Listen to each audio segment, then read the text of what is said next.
તો આજે આપણે મોરબીથી સાહેબ આવેલા છે ને અમુક ફાર્મમાં વેરાયટી જે પાકેલી હતી એ સરને ટેસ્ટ કરાવેલી છે. તો અહીંયા એક વેરાયટી સાહેબને બહુ સારી લાગી છે. આ એનો ફ્રૂટ છે, પલ્પનો કલર. તો સાહેબ આનો ટેસ્ટ વિશે થોડુંક જણાવજો. આનો ટેસ્ટ છે ને અમને એકચ્યુઅલી જે આપણી રૂટીન વેરાયટી છે એનાથી થોડો ડિફરન્ટ રહ્યો.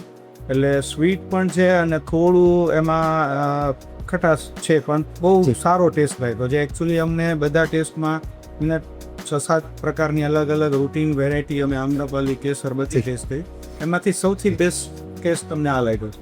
બરાબર છે. અમે જે જગ્યા ઉપર અત્યારે છીએ એ કદાચ કહી શકાય કે એક મેંગો માટેનું રિસર્ચ સેન્ટર છે કે જ્યાં ઓલરેડી મને તો નંબર નથી ખબર, પણ અનેક પ્રકારની મેંગો છે. કદાચ કોઈને વાવવી છે એના માટે તો બેસ્ટ છે, પણ કદાચ કોઈને મેંગો માટે કંઈ જાણકારી જોઈ છે, કંઈ સમજવું છે, અથવા એને એગ્રો ટુરિઝમ ટાઈપનું કંઈ કરવું છે, તો આ સૌથી બેસ્ટ પ્લેસ છે. અમે છેલ્લા 3 વર્ષથી અહીંયા આવી છીએ.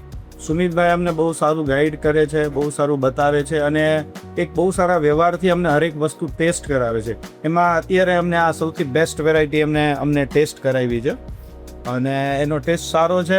અહીંયા અનેક પ્રકારની મેંગો છે, આપણે જોઈ પણ નહીં હોય, સાંભળી પણ નહીં. આજે અમે એક મેંગો જોઈ જેનું વેઇટ 3 થી 3.5 કિલો છે, જે કદાચ મેં મારી લાઈફમાં ક્યારે સાંભળ્યું પણ નથી, જે આજે મને જોવાનો મોકો મળ્યો છે.